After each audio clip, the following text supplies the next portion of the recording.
Contoh bersaur setelah sholat subuh sebelum terbit matahari oleh Rasulullah SAW adalah kemudahan dan kebolehan untuk yang akan berpuasa.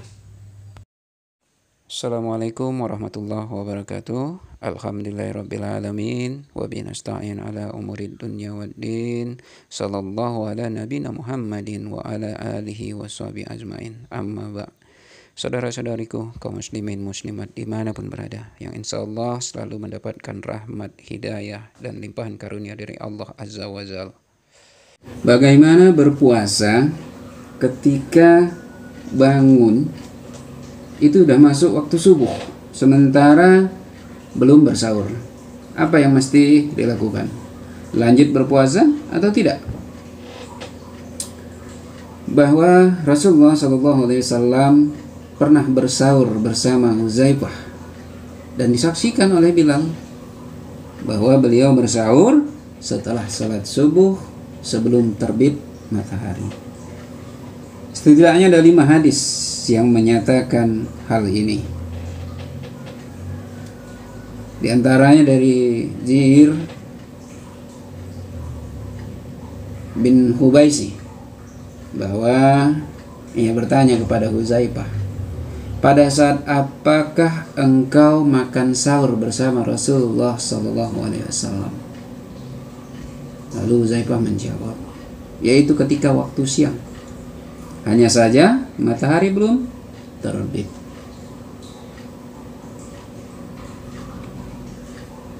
Hadis ini disebutkan dalam Sunan An-Nasai nomor hadis 2123. Hadis ini dinilai hasan oleh Syekh Al-Albani. Begitu juga di Ibnu Majah nomor hadis 1685. Di Musnad Ahmad 22.310. Dan dalam hadis Musnad Ahmad yang lain disebutkan bahwa Jir bertanya, apakah orang masih melihat tempat tombaknya, untuk menandakan bahwa terang. Dan Huzaifah menjawab, ya itulah siang, hanya saja matahari belum terbit. Dan dalam Musnad Ahmad yang lain di nomor hadis 22.302 disebutkan bahwa Bilal menyaksikan bersahurnya Nabi SAW itu setelah sholat subuh, hanya saja matahari belum terbit. Hadis-hadis ini menjadikan dalil bahwa dibolehkannya bersahur setelah sholat subuh sepanjang belum terbit matahari. Namun sebagian ulama menilai hadis-hadis tentang bersahur Nabi SAW pada waktu setelah sholat subuh sepanjang belum terbit matahari ini termasuk hadis yang syadz. Apa itu hadis yang syadz? Hadis syadz adalah hadis yang sahih namun bertentangan atau berselisih dengan hadis yang lebih kuat. Jadi menyelisih hadis yang lebih kuat. Namun jika kita teliti, kita cermati lebih mendalam, bahwa hadis-hadis tentang bersahurnya Nabi setelah sholat subuh sebelum terbit matahari yang menyatakan syadz itu terbantahkan, karena sesungguhnya tidak bertentangan dan tidak berselisih dengan dalil lainnya, baik itu dalil Al-Quran maupun dalil Al-Hadis. Dalam surat Al-Baqarah disebutkan, a'udzubillahi minasyaitonirrajim, wa kulu washrabu hatta yatabayyana lakumul khaytu abyadu minal khayti aswadi minal fajr. Dan artinya makan minumlah hingga terang bagimu benang putih dan benang hitam, yaitu fajar. Ini disebutkan di Al-Baqarah ayat 187. Ayat ini menjadi dasar bahwa berpuasa dimulai dengan diawali makan, minum, yaitu bersahur. Baik itu untuk puasa wajib maupun puasa sunnah.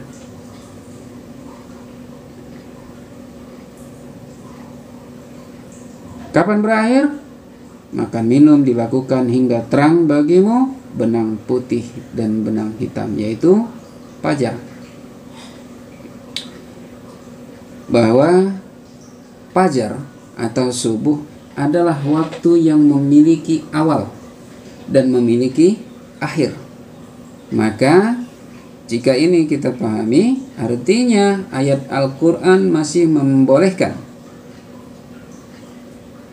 makan minum baik itu hingga awal fajar maupun hingga akhir fajar. Makanya dalam 5 hadis tentang bersahur, di mana menyebutkan Rasulullah SAW bersahur setelah sholat subuh, itu dikunci kelima-limanya dengan kalimat sebelum matahari terbit.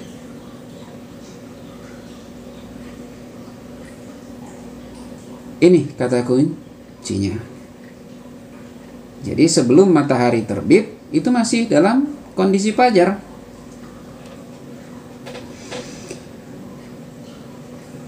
Dan hadis-hadis yang lain juga tidak bertentangan dengan apa yang dilakukan Nabi SAW ketika bersahur setelah sholat subuh.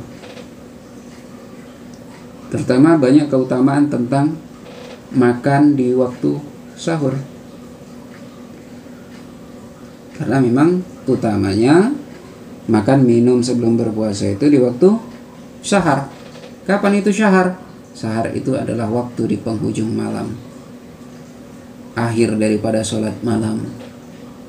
Disebutkan dari Ummul Mukminin Aisyah radhiyallahu anha bahwa setiap malam Rasulullah SAW melaksanakan witir di awal malam, di pertengahannya, dan akhir malam. Dan witirnya berakhir hingga tiba waktu sahur.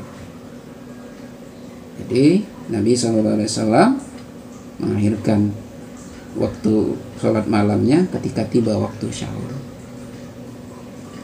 Demikian juga disebutkan dalam hadis yang menceritakan tentang 3 malam Nabi SAW pernah berjamaah sholat malam di bulan Ramadan, atau kita sebut sholat tarawih, di mana beliau pada puasa ke-27, yang pertama ini puasa ke-23,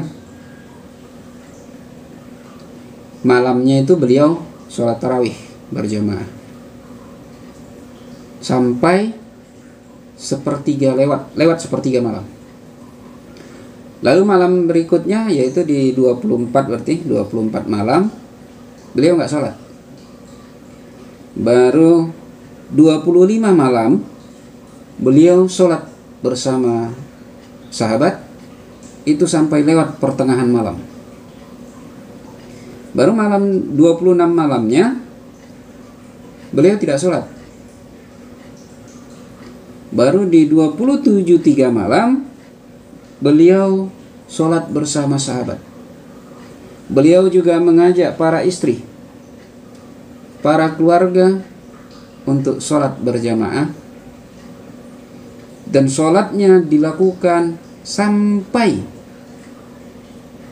para sahabat khawatir ketinggalan al-falah. Sehingga Jabir radhiyallahu anhu bertanya, apa al-falah itu? Jawabnya, waktu syahur. Ini disebutkan di Sunan Abu Daud nomor hadis 1167.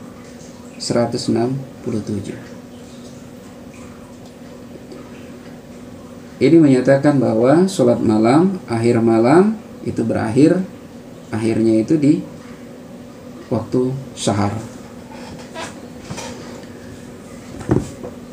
Kapan itu? Para sahabat menandai waktu syahar itu dengan Fajar Kazib dengan Fajar Siddiq, azan pertama dan azan kedua. Di antara kedua azan ini, inilah waktu syahar. Diriwayatkan dari Ibnu Umar radhiyallahu anhu bahwa Rasulullah sallallahu alaihi wasallam bersabda, sesungguhnya Bilal mengumandangkan azan saat masih malam. Maka makan minumlah sampai kalian mendengar suara azan Ibnu Ummi Maktum. Dalam riwayat ini disebutkan bahwa Ibnu Ummi Maktum adalah seorang sahabat yang buta. Ia tidak mengumandangkan azan hingga ada yang mengatakan padanya itu subuh. Jadi ketika udah di bulan subuh, baru beliau mengumandangkan azan. Ini disebutkan di Sahih Al-Bukhari nomor hadis 582. Dalam hadis lain juga disebutkan bahwa waktu syahar itu sekitar 50 sampai 60 ayat. Jadi jaraknya itu 50 sampai 60 ayat. Ini diriwayatkan dari riwayatnya Anas bin Malik bahwa Zaid bin Sabit menceritakan kepadanya, mereka pernah sahur bersama Nabi Shallallahu Alaihi Wasallam. Kemudian mereka berdiri untuk melaksanakan sholat. Sehingga Anas bin Malik bertanya, berapa jarak antara sahur dan sholat subuh? Dia menjawab, antara 50 sampai 60 ayat. Ini diriwayatkan dalam hadis Sahih Al-Bukhari nomor hadis 541. Jadi waktu sahur itu diperkirakan 50-60 ayat. Jadi kalau kita perhatikan, kalau bacaan pendek 50 sampai 60 ayat itu bisa sekitar 7-8 menit. Tapi kalau yang bacaannya panjang itu bisa mencapai 38 menit, 40 menit bahkan. Belum lagi tergantung yang baca siapa. Kalau bacaannya Syekh Al-Husairi, wah bisa panjang. Namun kalau kita rata-ratakan, apalagi dengan bacaan yang sedang, itu sekitar 15 menit. Jadi 15 menit sebelum subuh itulah waktu sahar. Jadi itulah waktu yang utama untuk makan minum sebelum berpuasa.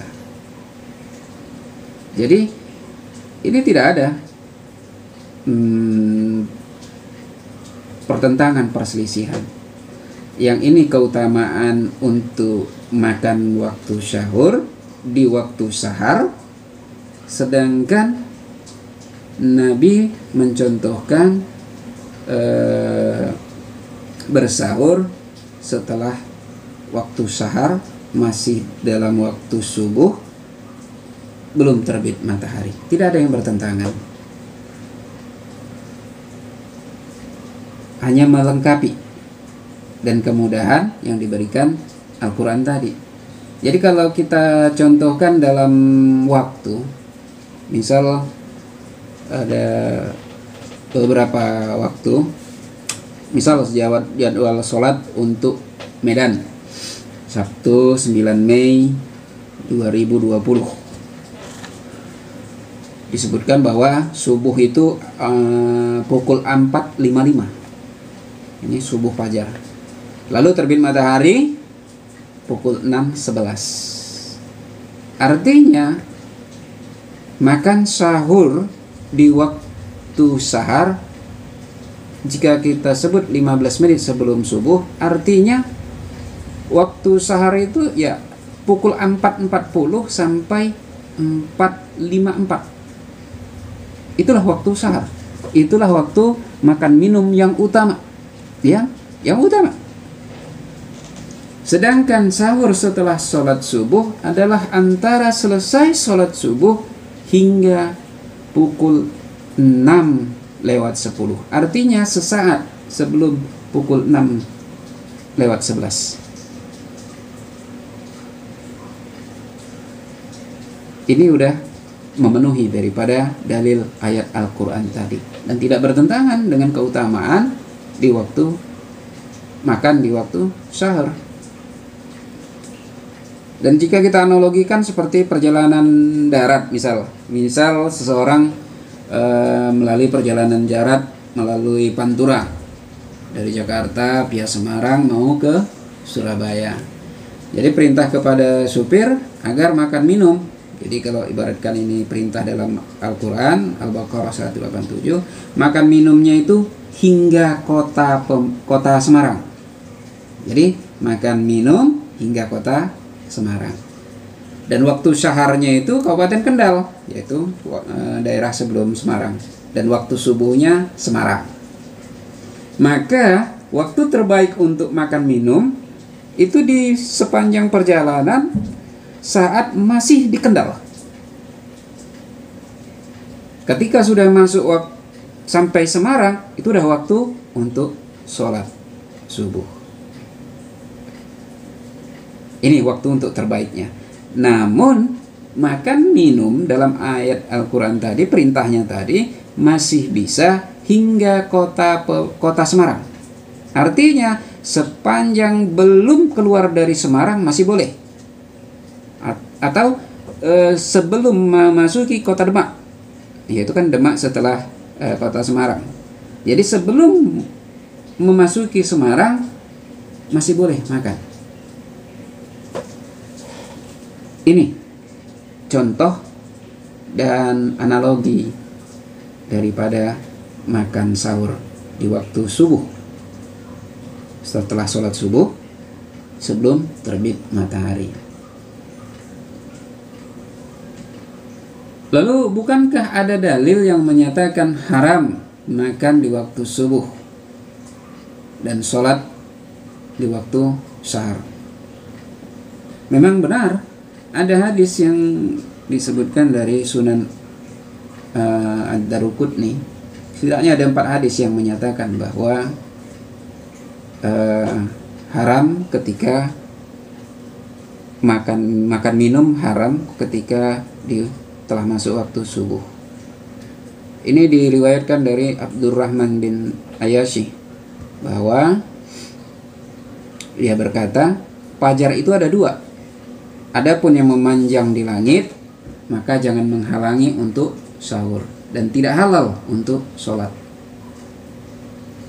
Dan jika telah menyebar, maka makanan itu telah menjadi haram, maka lakukanlah sholat subuh. Ini disebutkan di Daruqutni nomor hadis 2163. Dan ada lagi dalil-dalil yang lainnya. Jika kita pelajari teksnya ini, bahwa waktu sahar itu waktunya makan minum bersahur, tidak halal untuk sholat. Jika telah menyebar, maka makanan itu telah menjadi haram, maka lakukan sholat subuh. Jika kita pahami teks hadisnya ini konteksnya untuk orang yang akan berpuasa. Untuk orang yang berpuasa, karena waktu fajar kajib masuk waktu sahar itu silahkan makan minum, dan gak boleh lagi sholat karena mau puasa. Dan jika sudah menyebar, artinya muncul fajar siddiq, maka makanan itu sudah menjadi haram karena dia sudah mulai berpuasa, gak boleh lagi makan. Dan waktunya sholat subuh.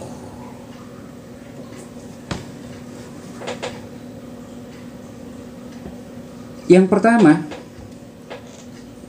membaca hadis ini, yang pertama, ketika tidak berpuasa, Nabi SAW itu sholat sebelum fajar ketika waktu sahar, dan beliau tidur lagi kembali sampai kemudian datang Bilal membangunkan untuk sholat subuh, iqamah sholat subuh.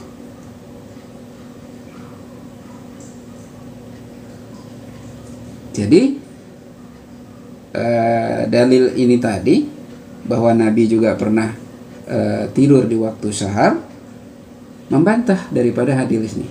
Jadi hadis yang menyatakan haram makan di waktu subuh, sholat di waktu sahar ini, penjelasannya bukan membantah ya, menjelaskan konteksnya ini untuk orang yang berpuasa. untuk orang yang berpuasa. Ketika untuk tidak berpuasa, boleh sholat di waktu sahar, karena barokahnya tinggi. Doa di waktu sahar juga bagus, sangat utama. Karena sholat sebelum fajar ya waktu di waktu sahar, itu yang dilakukan Nabi. Baru yang kedua, kalaupun ini konteksnya kita masukkan untuk orang yang berpuasa, ini dijawab lagi dalam hadis yang lain. Ini dalam hadis yang menceritakan tentang ketika malaikat Jibril mencontohkan waktu-waktu sholat. Karena diriwayatkan bahwa Nabi SAW bersabda, Jibril alaihissalam mengimamiku di sisi Ka'bah 2 kali. Jadi yang pertama kali, ia sholat zuhur ketika bayang-bayang seperti tali sandal. Kemudian ia sholat asar ketika bayangan sesuatu itu seperti benda aslinya. Kemudian sholat maghrib ketika matahari terbenam dan orang-orang yang berpuasa berbuka. Kemudian sholat isya ketika warna merah hilang di langit. Setelah itu ia sholat subuh ketika fajar terbit dan makan menjadi haram bagi orang yang berpuasa. Ini disebutkan dari riwayat hadis Sunan At-Tirmizi nomor hadis 138. Artinya apa?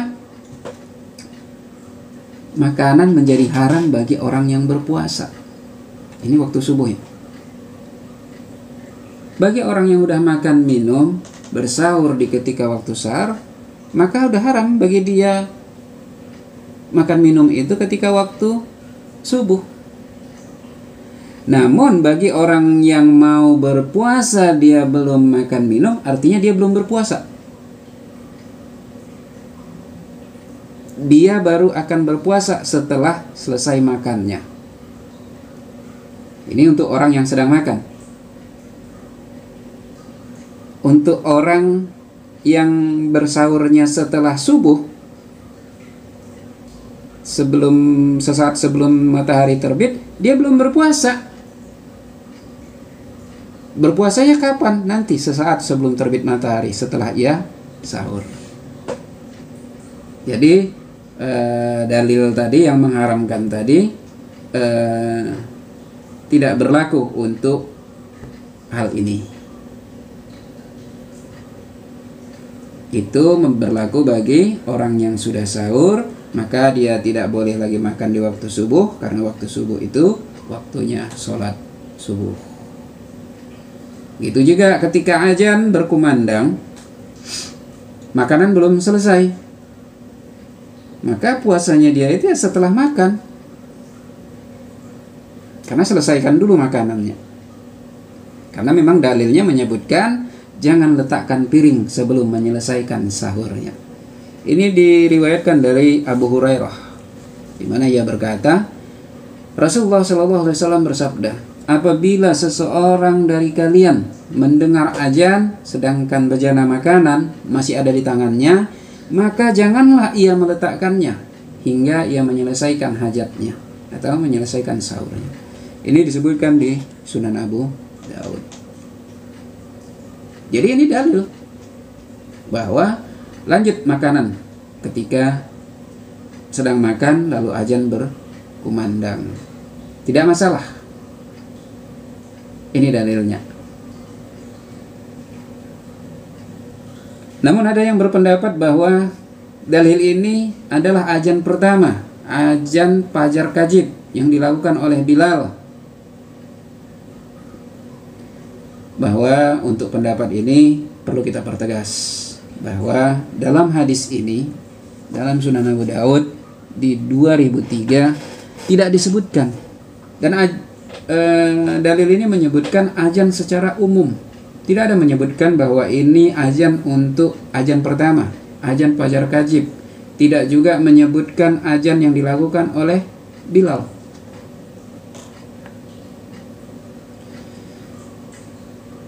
Jadi ini berlaku umum, selesaikan makanan sampai selesai bersahur baru sholat. Dan kalaupun ini disebutkan azannya oleh Bilal, karena dalilnya hadisnya jelas itu umum, bukan azan yang pertama, bukan azan yang kedua, dua-dua bisa dua. Tapi lebih pasnya ini azan yang kedua, azan subuh. Dan jika pun disebutkan oleh Bilal, perlu kita pahami juga bahwa azan pada waktu zaman Rasulullah SAW itu oleh Bilal dan Ibnu Ummu Maktum, itu mereka bergantian. Kadang Bilal yang azan pertama, namun kadang Bilal juga azan kedua. Jadi bergantian. Cuman untuk Ibnu Ummu Maktum dipandu oleh orang lain.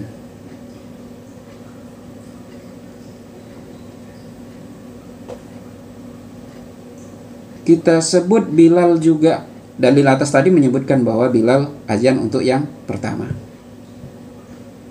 yang sebelum tadi. Dalam hadis yang lain, dalam Musnad Ahmad disebutkan di nomor hadis 22.770, Bilal berkata, aku mendatangi Nabi SAW untuk memberitahukan sholat. Beliau hendak berpuasa. Beliau minum lalu memberiku minum. Setelah itu beliau keluar untuk sholat. Ini artinya apa? Bilal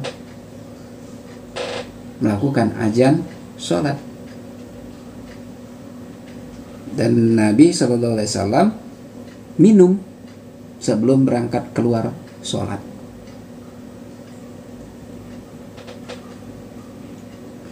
Dan dalam hadis lain juga disebutkan dari bibinya Unaisah bin Khubayb bahwa Rasulullah SAW bersabda, jika Ibnu Ummu Maktum mengumandangkan azan, maka makan minumlah kalian. Namun jika Bilal mengumandangkan azan, maka janganlah kalian makan minum. Ini tentu berbeda dengan dalil yang tadi.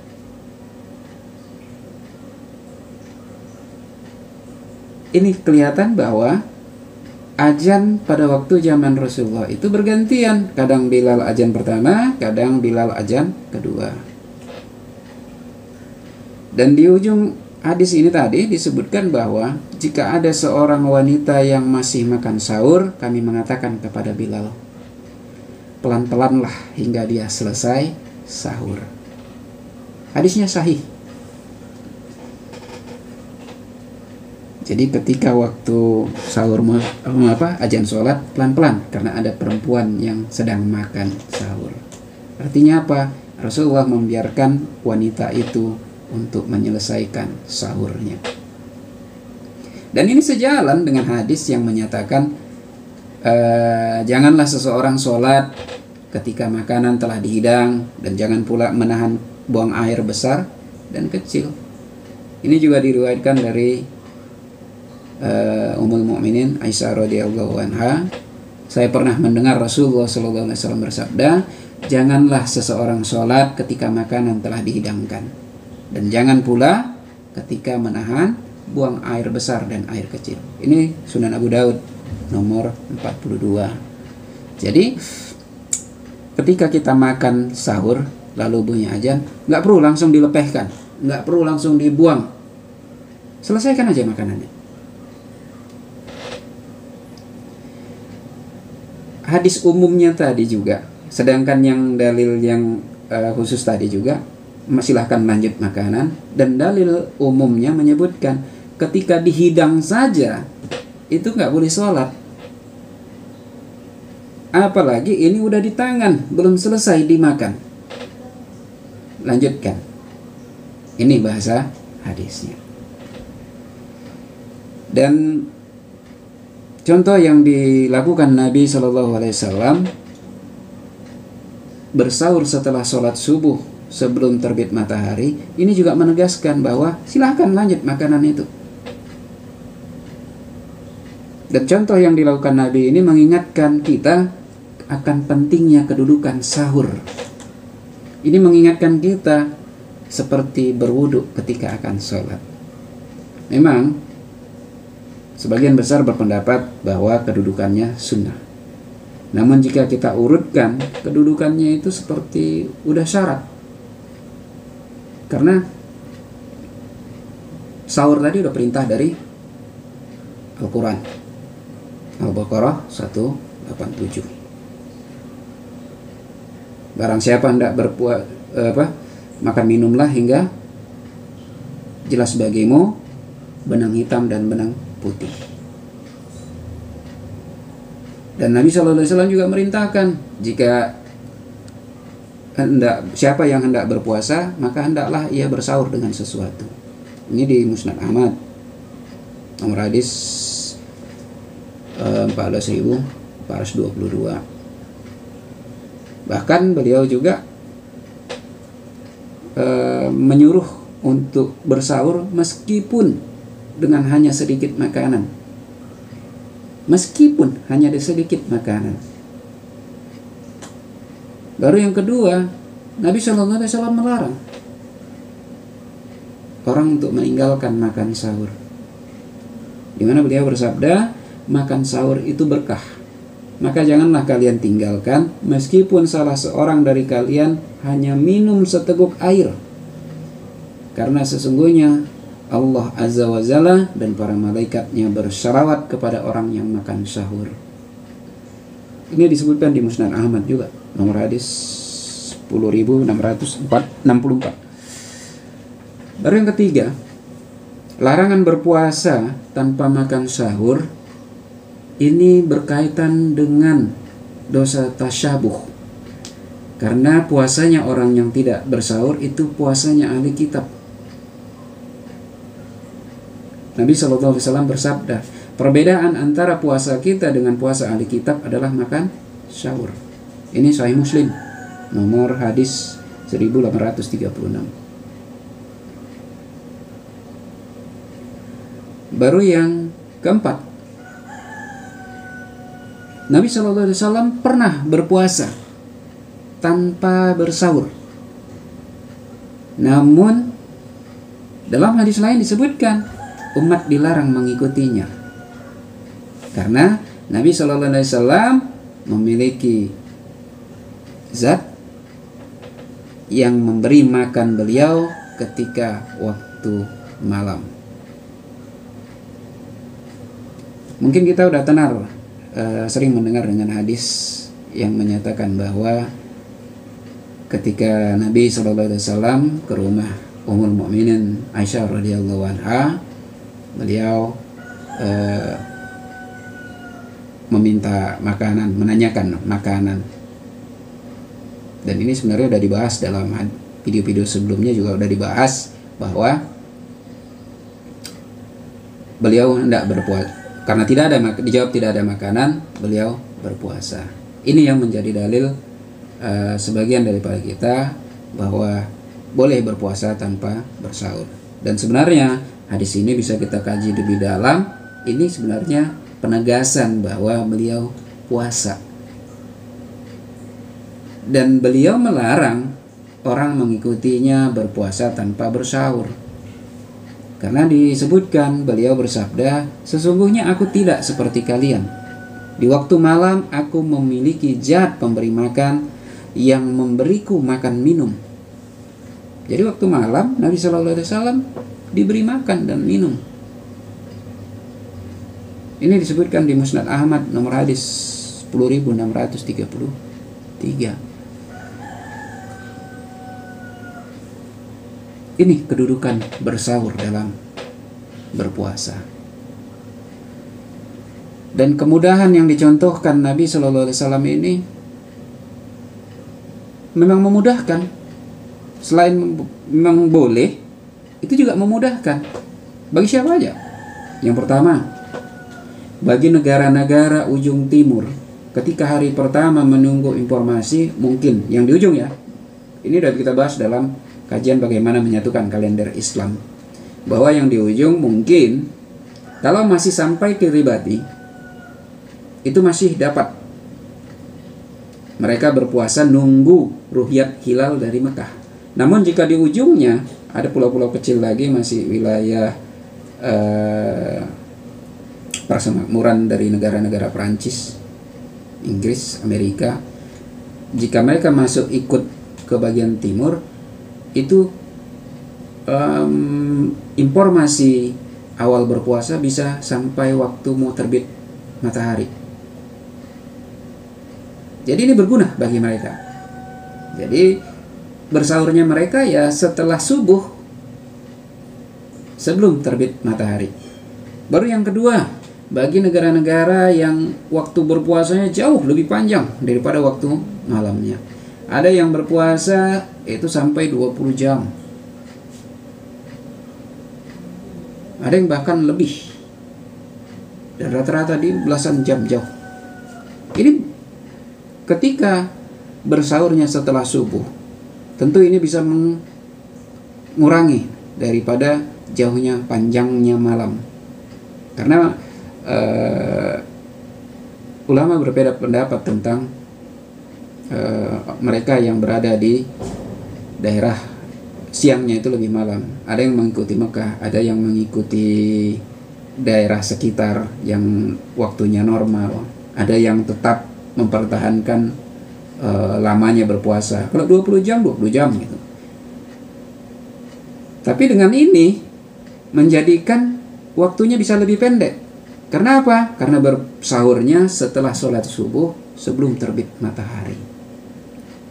Ini kemudahan yang diberikan dan dicontohkan Nabi SAW untuk mereka. Dan juga kemudahan bagi mereka yang terlambat bangun, sehingga ketika azan subuh berkumandang belum siap makanan, ya udah lanjut. Nggak pula sampai keselak, sampai membuang makanan yang di mulut. Nggak, lanjut, masih boleh. Ini kemudahan yang dicontohkan Nabi SAW. Baru yang keempat, bagi mereka yang mungkin bangunnya udah berniat ya puasa, tapi belum sahur. Ketika bangun bangun udah subuh, ya sholat dulu, karena memang subuh itu waktunya untuk sholat subuh. Namun karena dalilnya tadi masih boleh sampai subuh, baru lanjut sahurnya. Dan selesaikan sahur itu sebelum terbit matahari. Ini keringanan untuk 4 orang ini tadi. Jadi jika kita kesiangan bersahur, jika sudah berniat, silakan lanjut berpuasa. Tapi jika tidak bersahur, langkah lebih baiknya jadikan itu uzur kita untuk tidak berpuasa. Qadha di lain waktu. Karena jika pun kita berpuasa, maka puasa kita sama seperti puasanya ahli kitab. Bukannya kita mendapatkan pahala, justru mendapatkan dosa. Karena dosa bertasabuh kepada ahli kitab itu termasuk dosa besar. Alih-alih mendapatkan pahala, justru mendapatkan dosa. Maka lebih baik jika memang tidak bersahur, jadikan itu uzur kita untuk tidak berpuasa. Mungkin ini bisa menjawab kegelisahan antara puasa dengan tidak ketika tidak bersahur, atau kesiangan ketika waktu subuh, boleh atau tidak. Ini kemudahan yang dicontohkan oleh Nabi SAW. Semoga bermanfaat dan berkah bagi kita semua. Terima kasih. Untuk download buku bisa langsung melalui website Hikmah 313. Dan untuk saran, kritik maupun pertanyaan dapat melalui kolom komentar. Dan untuk dapat mengikuti video-video selanjutnya, silakan untuk subscribe dan hidupkan notifikasi loncengnya. Billahi taufiq wal hidayah. Assalamualaikum warahmatullahi wabarakatuh.